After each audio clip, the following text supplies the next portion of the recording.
Hello, everyone. Welcome back to Divine Birth Healing. We're here to continue our study of the chakras. And in the last video, we gave a brief overview of the chakras and gave some of the fundamental teachings regarding the chakras and how they are critical and really are the critical issue in terms of evolution for us in mind, body, and spirit.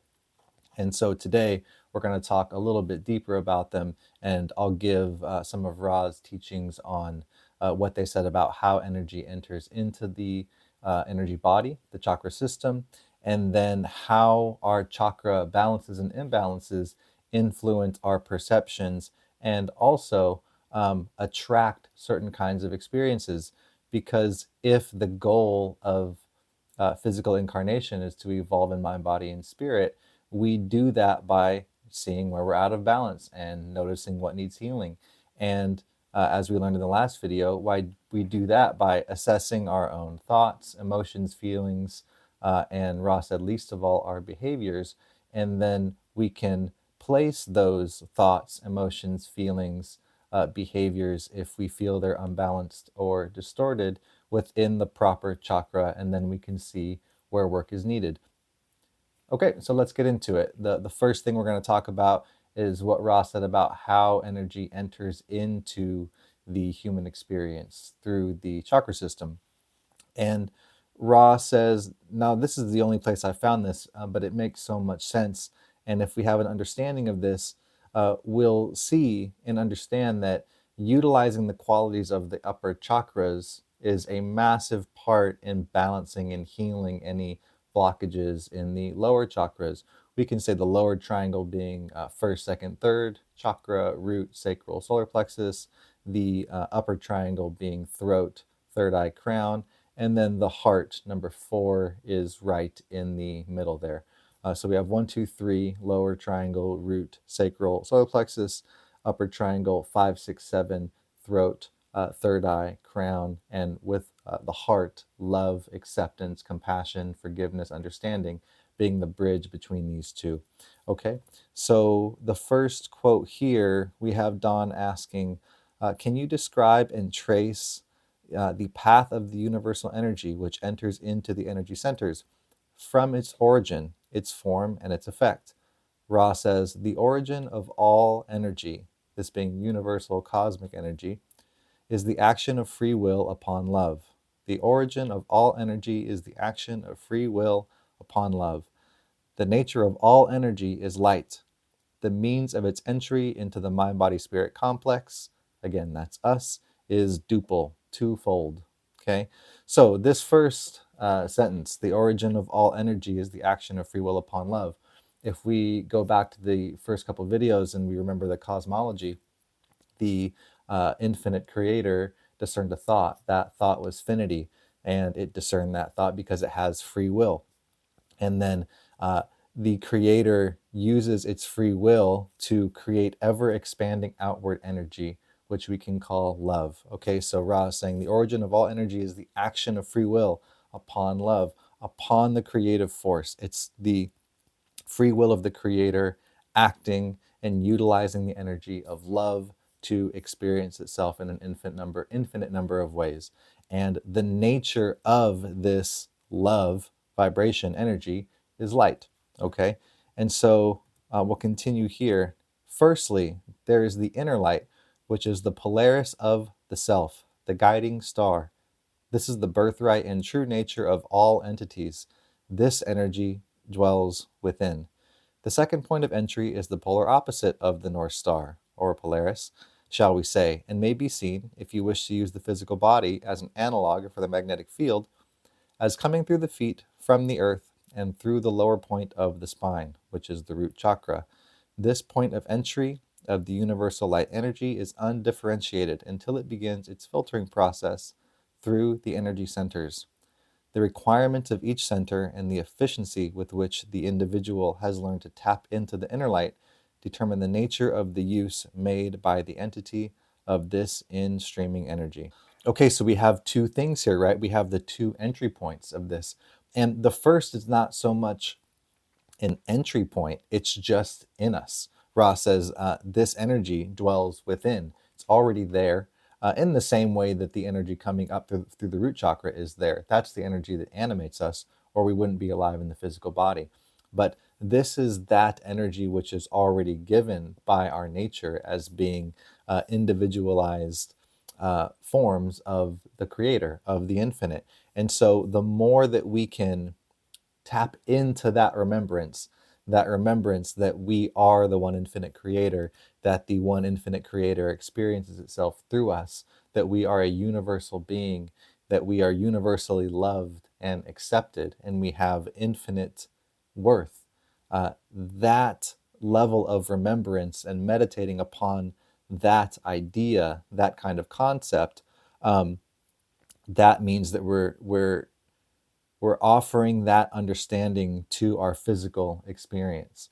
Okay. And so Ross says right here, the requirements of each energy center and the efficiency with which the individual has learned to tap into the inner light. That's what we're talking about, this inner light, determines the nature of the use of the nature of the use made by the entity of this instreaming energy. So that kind of perception or thought or memory or attempt to hold that understanding of being a universal being, infinitely worthy, infinitely loved, infinitely cherished, that will transform how we utilize the energies that come from the bottom up, right? So it can influence how we care for our physical body. It can influence our personality.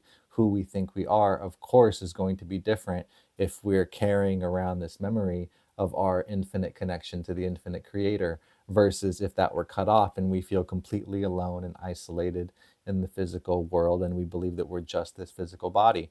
It will transform how we interact with others and interact with the group, right? So this is really, really important, I believe, to understand.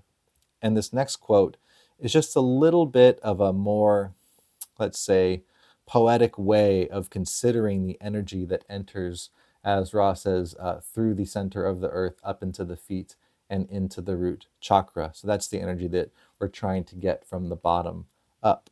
Okay, so Ra says, it is the energy body that feeds the perceptions of the physical body. As the physical body, mind, and emotions gather catalysts and experience, the harvests of those thoughts and emotions move into the energy body in an endless loop. Your energy body is fed by the Logos, the Creator. In local terms, it is fed by the energy of your sun, which pours its light, its energy, and power into the earth. Planet Earth, your mother, receives this energy in infinite amounts and sends it from the very heart and womb of the earth in a radiating pattern from the very core of the planet, outward in every direction, coming up through the ground so that you may absorb it with your feet as you walk upon the earth. It enters the energy body at the joining of the legs, which is the seat of the red ray chakra, the root chakra, the first of the seven chakras that together comprise your energy body. This infinite love light of the Creator that streams into the red ray root chakra will, if not baffled, blocked, or narrowed, move freely and powerfully into the heart, letting the heart open and bloom like a flower, thereby setting the stage for the potential for work in consciousness. Work in consciousness can only take place when the red ray, root chakra, orange ray, sacral chakra, and yellow ray, solar plexus chakra, are open and the energy of the Creator is running freely through them. For this is the energy that feeds the heart. When it is limited or constricted, the magical personality, which is the higher self, shall find itself on very short rations. Once the seeker has set his intention to do work in consciousness, then the higher rays become involved, the blue ray of communication, the indigo ray of faith and being, radiant being, I would say, and of course, the green ray of healing and unconditional love. It is to be noted that it is not necessary, in order to be of service to others and to graduate from third density, for the higher rays to be used in order to access the gateway to intelligent infinity. Simple, straightforward, unconditional love and the energies of forgiveness and compassion shall carry any seeker through graduation with flying colors. That is far more than enough to use in order to penetrate those energies that move one into higher light. Okay, so we have to balance the lower three chakras before the heart can open. And I think that a big part of opening the lower chakras is working with chakras 4, 5, and 6. That would be the heart, which I already mentioned, is accepting, forgiving, compassionate, understanding. So we have to first accept any blockages that we have in the lower centers instead of ignoring them or denying them or having aversion to them or running from them. Utilizing the qualities of the heart to accept what's going on in root chakra, sacral chakra, solar plexus chakra. Any self-perceived blockages we have there, they have to be accepted, held with compassion and love and patience and forgiveness for self. And we also have to be willing to utilize the throat, which is being honest about what's going on in the lower chakras, any ways in which we feel we're being negative or that we're out of balance. We have to be able to we have to be willing to honestly assess ourselves and just be humble and accept where we're at. So the keys are, I would say, honesty coming from fifth chakra, throat chakra, and acceptance coming from fourth chakra. Those two things, when combined and utilized over a consistent period of time, they will help to really unblock the lower chakras. Okay, so let's keep that in mind. So we'll continue here. Ross says the most important concept to grasp about the energy field is that the lower or negative pole, which is the red ray or root chakra, will draw the universal energy into itself from the cosmos. And we just expanded on what that is like locally for us with the previous quote. From there, it will move upward to be met and reacted to by the positive spiraling energy moving downward from within. This is the energy of the one infinite creator coming down through the violet ray or crown chakra. Again, that's the inner light, right? What Ra called the Polaris, the guiding star. That's always ours. That's our true nature. The measure of an entity's level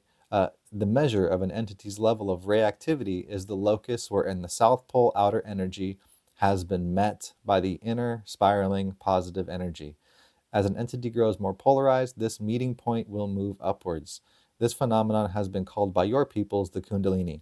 However, it may be better thought of as a meeting place of cosmic and inner, shall we say, vibratory understanding.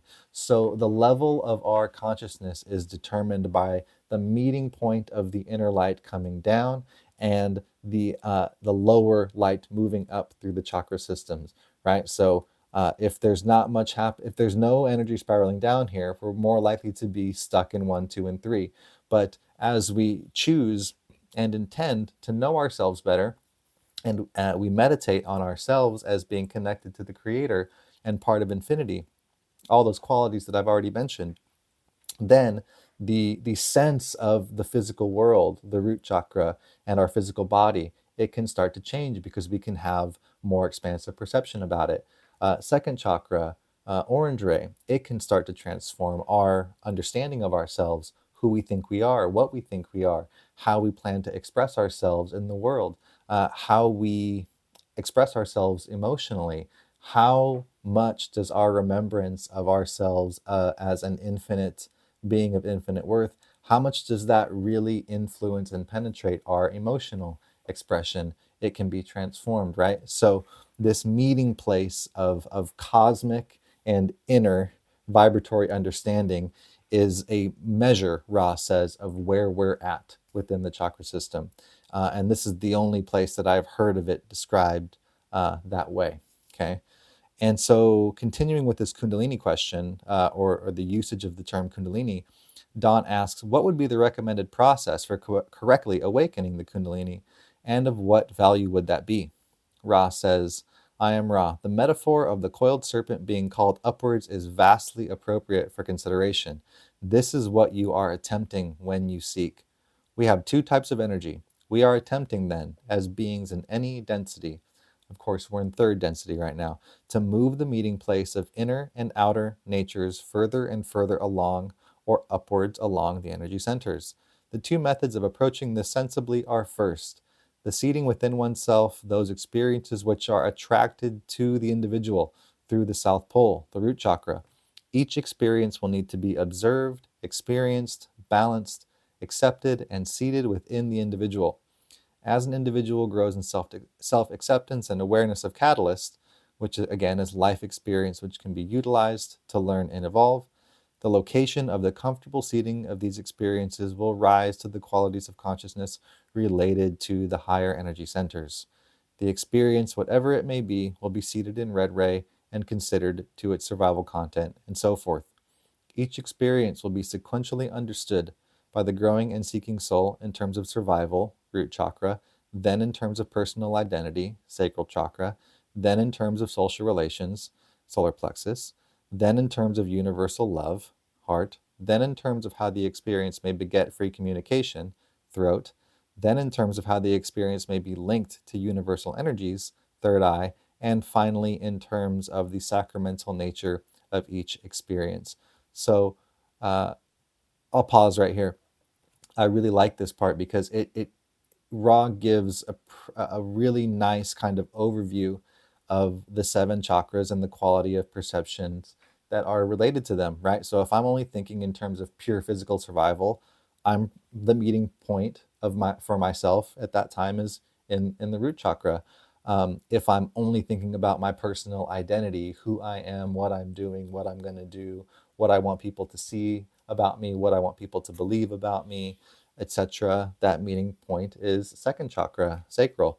How I'm moving in the world and interacting with others, how I feel about myself in relation to the group, family, co-workers, my community, national identity, racial identity, etc. I'm in third chakra. If I'm attempting to express universal love and compassion, forgiveness, understanding, I'm up into the heart, and so on and so forth. So this is a really nice, very short way of looking at where one might be in terms of that meeting point of the outer nature coming up from the cosmos into the earth, from the sun into the earth, into our feet, into the root chakra, and then our inner nature, which is always there. So it's that meeting point. Such a nice way of thinking about it. Continuing here, Ross says, meanwhile, the creator lies within. In the North Pole, the crown chakra, the crown is already upon the head, and the individual is potentially a god. This energy is brought into being by the humble and trusting acceptance of this energy through meditation and contemplation of the self and of the creator. Where these energies, ascending from root chakra, descending from crown chakra, meet, is where the serpent, the kundalini, will have achieved its height. When this uncoiled energy approaches universal love and radiant being, the soul is in a state close to harvestability into fourth density positive. Okay, continuing on from this, we'll talk next about what Ra says about how catalysts, which are our experiences, I would say that catalyst is anything that can accelerate growth. And if we're paying attention, then that's really any life experience. I could be doing the dishes and I could be annoyed that I'm not getting to do what I want to do at that moment in time. Or I could be thinking about it in terms of service to others, which would be helping my wife and kids and my mother-in-law keep a nice, clean house and looking around for ways that I could help create more harmony and cleanliness or whatever in the house, right? So everything that we do can be utilized as an accelerant for growth in mind, body, and spirit if we choose to pay close enough attention to our daily life. And so we'll go into these quotes here. Don asks, I would like to then to trace the evolution of catalyst upon the individual and how it comes into use and is fully used to unblock and tune the energy centers. Does the sublogos, our sun, provide the base catalyst for individuals to evolve before they reach the state of development where they can begin to program their own catalyst? Is this correct? Ra says this is partially correct. The sublogos, our sun, offers the catalyst at the lower levels of energy, the first triad, those being chakras 1, 2, and 3. These have to do with the survival of the physical complex. The higher centers gain catalysts from the biases of the individual in response to all random and directed experiences, what I just said. Thus, the less developed soul will perceive the catalyst about it in terms of survival of the physical complex with the distortions which are preferred. The more conscious entity, being conscious of the catalytic process, will begin to transform the catalyst offered by the sublogos into catalysts which may act upon the higher energy centers. Thus, the sublogos can offer only a basic skeleton, shall we say, of catalysts. The muscles and flesh having to do with the survival of wisdom, love, compassion, and service are brought about by the action of the soul on basic catalyst so as to create a more complex catalyst which may in turn be used to balance and crystallize the higher energy centers. The more advanced the entity, the more tenuous the connection between the sublogos and the perceived catalyst, until finally, all catalyst is chosen, generated, and manufactured by the self for the self. Right? So, someone who's sitting there doing yoga or meditating or doing breath work and they're angry or they're just going through the motions because they think they should be doing something spiritual, but they're not really paying attention to the potentials that are being offered here. Why am I really doing what I'm doing? Right? Someone who's meditating angrily or in a frustrated or kind of guilty or shamed way because they feel like they have to, versus someone who's cleaning the toilet while thinking about God and thinking about the creator and their connection of the creator, who is using catalysts more efficiently in that moment? I will leave that for you to consider. And Ra has a great quote here that I'll put up real quick. Ra says, catalysts and the requirements or distortions of the energy centers are concepts linked as tightly as two strands of rope. Okay, so life experience and the requirements of the energy centers. What are the requirements of the energy centers if not the ability or the potential to unblock them, right, and balance them? So from that, I get the concept that we are going to attract certain kinds of life experiences that will give us the opportunities to unblock and to balance that which needs balancing. And this can be, a bit complex because at this point we might be going into pre-incarnative programming, right? To what extent did we choose the major lessons that we would learn in this life? And that to get into that, it'll have to be another video because we'd have to go into the seniority of vibration, that being souls who are well evolved along the third density journey and are close to being able to graduate into 4D.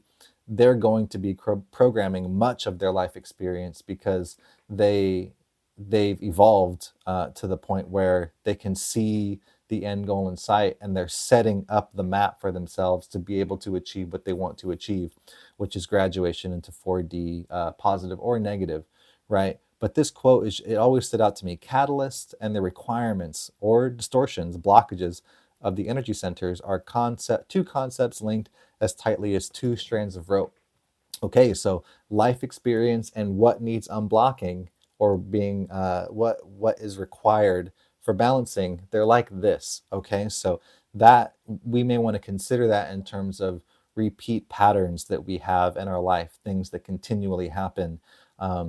This always happens to me at work, or like, oh, I always have the same thing where people treat me this way, or my relationships always end this way, or my partner always ends up leaving me, or whatever it might be. Okay, so I think that's really critical to pay attention to, the idea that life is giving you, you are attracting, life is sending to you opportunities for unblocking and balancing the chakras. I have found that to be extremely helpful in the last 10 years. And I've gotten to the point now where I can consider it much more clearly, more regularly.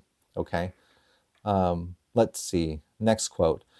Dawn says, you had mentioned in an earlier session that the experiential catalyst was first experienced by the South Pole, root chakra, and appraised with its respect to survival, etc. Can you expand on that concept? Ra says, I am Ra. We have addressed the filtering process by which incoming energies are pulled upwards according to the distortions, blockages of each energy center, and the strength of will or desire emanating from one's awareness of inner light. Dawn says, so we have coming through the feet and the base of the spine, the total energy that the individual will receive in the way of what we call light. Each energy center, as it is met, filters out and uses a portion of this energy red through violet. Is this correct? Ra says, this is largely correct. The exceptions are as follows.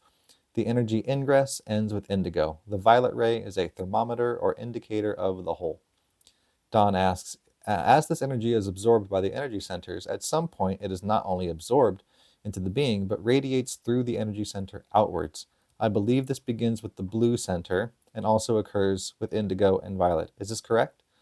Ra says, firstly, we would state that we had not finished answering the previous query and may thus answer both in part by stating that in the fully activated being, only that portion of in-streaming light needed to tune the energy centers is used, the great remainder being free to be channeled and attracted upwards. To answer your second question more fully, we may say that it is correct that radiation without the necessity of a response begins with blue ray, although the green ray, being the great transitional ray, must be given all careful consideration, for until transfers of energy of all types have been experienced and mastered to a great extent, that just means broad acceptance of self and catalyst in life experience. There will be blockages in the blue and indigo radiations.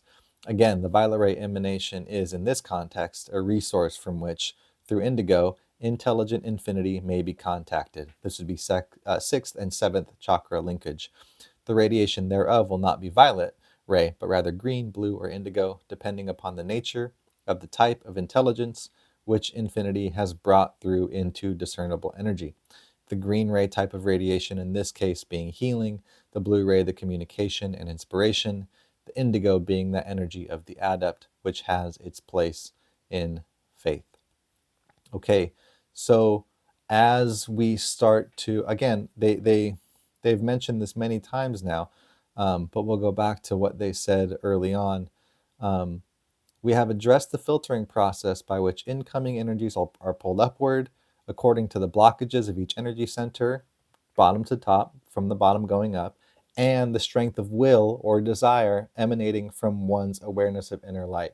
So it's this desire to know the self, the will to remember true nature, true identity, that will influence our ability to pull the energy, to move the energy up, right? And then this intelligent infinity in the crown chakra, they said before that, the crown is already there and we're potentially a god, we're potentially gods. And so as that energy comes into being, it will radiate either from fourth chakra through healing work, it will radiate from blue through inspiration, wisdom, truth, speaking, communication, or it will be used to connect to universal energies.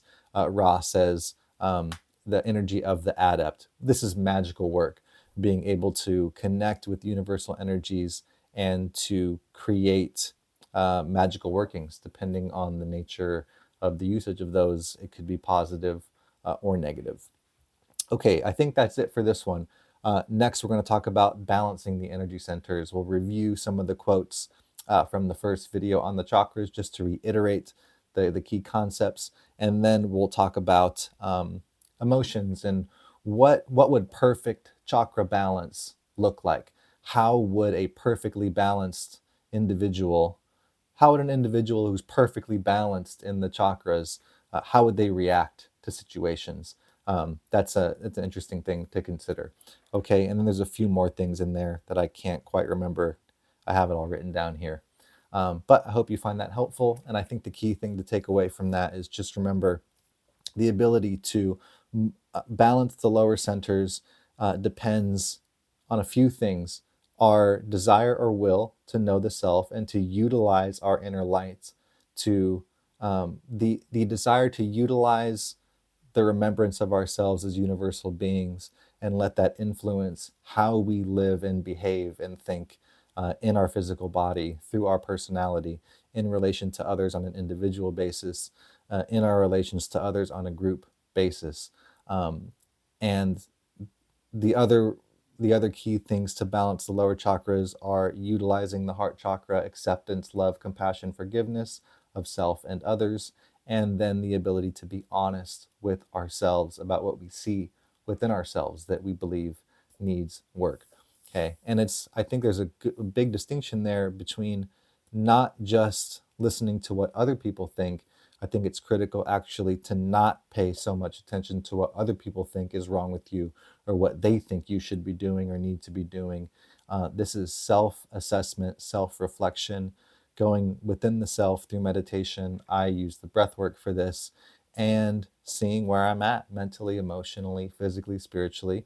And if anything seems distorted or unbalanced or unhelpful or unpleasant, I can place that thought, emotion, feeling, behavior in the particular chakra because I know the qualities and the characteristics of the chakras, and then I can see where I need to go from there. So that being honest and being willing to look at the self is much, much more important than letting someone else tell you what they think is best. Okay, I'll leave you with that, and see you in the next one. Thank you for being here.